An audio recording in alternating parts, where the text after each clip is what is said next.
காவேரி மருத்துவமனை நடத்தும் புற்றுநோய் விழிப்புணர்வு மாரத்தான் வரும் அக்டோபர் 5ஆம் தேதி திருச்சியில் நடக்க உள்ளது. விருப்பம் உள்ளவர்கள் தங்களுடைய பதிவை QR ஸ்கேன் மூலம் பதிவு செய்யலாம்.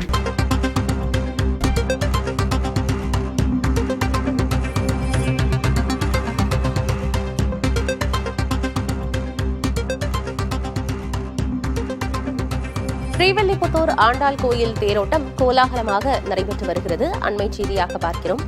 கோவிந்தா கோபாலா என்ற பக்தி முழக்கத்தோடு தேரை வடம் பிடித்து இழுத்து செல்கின்றனர் பக்தர்கள். விவரங்களோடு செய்தியாளர் கருப்பன் ஞானியார் இணைந்திருக்கிறார். ஸ்ரீவில்லிபுத்தூர் ஆண்டாள் கோயில் தேரோட்டத்தில் ஏராளமான பக்தர்கள் கலந்துட்டு இருக்கிறாங்க. இந்த கோயிலின் தேரோட்டம் கோலாகலமாக நடந்துட்டு இருக்கு. அது குறித்த சிறப்புகள் என்ன கருப்பன் ஞானியார்? அதாவது சூடி கொடுத்த சுடர்கொடி என்று அழைக்கக்கூடிய ஆண்டாள் திருக்கோயில் 108 வைணவ தலங்களில் மிக பிரசித்தி பெற்றது. இந்த கோயிலில் ஆடிப்பூரம் தேரோட்டம் நடைபெறும். இந்த ஆண்டுக்கான ஆடிப்போர திருவிழா கடந்த 20ஆம் தேதி கொடியேற்றத்துடன் தொடங்கியது. முதல் நாள் இரவு 16 சக்கர வாகனத்தில் ஆண்டாள் ரங்க மன்னார் வீதி உலா, 5ஆம் திருவிழா நாள் 24ஆம் தேதி 5 கருட சேவையும், 7ஆம் நாள் சயன சேவையும் நடைபெற்றது. நேற்று ஸ்ரீரங்கத்திலிருந்து எதிர் சீர்வரிசையாக ஆண்டாள் ரங்கமன்னாருக்கு பட்டு வஸ்திரங்கள் மற்றும் பழங்கள் அனுப்பி வைக்கப்பட்டது. இன்று 9ஆம் நாளான இன்று ஆண்டாள் அவதரித்த ஆடிப்பூர நட்சத்திரத்தில் இன்று காலை 4:30 மணி அளவில் ஆண்டாள் ரங்கமன்னார் உற்சவர்களுக்கு சிறப்பு அபிஷேகம் செய்யப்பட்டு மதுரையிலிருந்து கள்ளழகர் சூடி கழிந்த வஸ்திரத்தை உடுத்தி ஆண்டாள் ரங்கமன்னார் தேரில் எழுந்தருளினர்.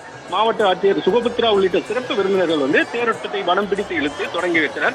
இந்த தேர்திருநாள் தமிழகம் மட்டுமல்லாது இந்தியாவின் பல்வேறு பகுதியில் பல்லாயிரக்கணக்கான பக்தர்கள் தேரை வடம் பிடித்து இழுத்தனர். தேரோட்டத்தில் பங்கேற்ற பக்தர்கள் கோவிந்தா கோபாலா கோஷம் முழங்க வடம் பிடித்து இழுத்து தற்போது 4 ரத வீதிகள் வழியாக தேர் அசைந்தாடியபடி வந்து கொண்டிருக்கிறது. இன்று விருதுநகர் மாவட்டத்திற்கு மாவட்ட நிர்வாகம் சார்பில் உள்ளூர் விடுமுறை விடுக்கப்பட்டுள்ளதால் ஏராளமான பக்தர்கள் கலந்து கொண்டுள்ளனர். இந்த நாளில் நடைபெறும் தேரோட்டத்தில் கலந்து கொண்டால் வாழ்வில் எல்லா நலன்களும் பெறலாம். திருமணம் ஆகாதவங்களுக்கு திருமணம் மற்றும் குழந்தை பாக்கியம் இல்லாத தம்பிகளுக்கு நினைத்த காரியம் நிறைவேறும் என்பதால் ஏராளமான பக்தர்கள் கலந்து கொண்டுள்ளனர். இந்த பக்தர்களின் பாதுகாப்புக்காக 1000க்கும் மேற்பட்ட காவல்துறையினர், தீயணைப்பு துறையினர் பாதுகாப்பு பணியில் ஈடுபட்டுள்ளனர். சிவகாசி மற்றும் ராஜபாளையம், மதுரையிலிருந்து வரக்கூடிய பேருந்து உள்ளிட்ட 4 சக்கர வாகனங்கள், கனரக வாகனங்கள் வேறு வழியாக திருப்பி வரப்பட்டு நகரின் மைய பகுதி வழியாக தற்போது தேரோட்டம் நடைபெற்று வருகிறது. அம்பி, விவரங்களுக்கு நன்றி கருப்பன் ஞானியார். ஸ்ரீவில்லிபுத்தூர் ஆண்டாள் கோயில் தேரோட்டம் கோலாகலமாக நடைபெற்று வருகிறது. ஏராளமான பக்தர்கள் இதில் பங்கேற்றிருக்கிறார்கள். கோவிந்தா கோபாலா என்ற பக்தி முழக்கத்துடன் அவர்கள் தேரை வடம் பிடித்து இழுத்து வருகின்றனர்.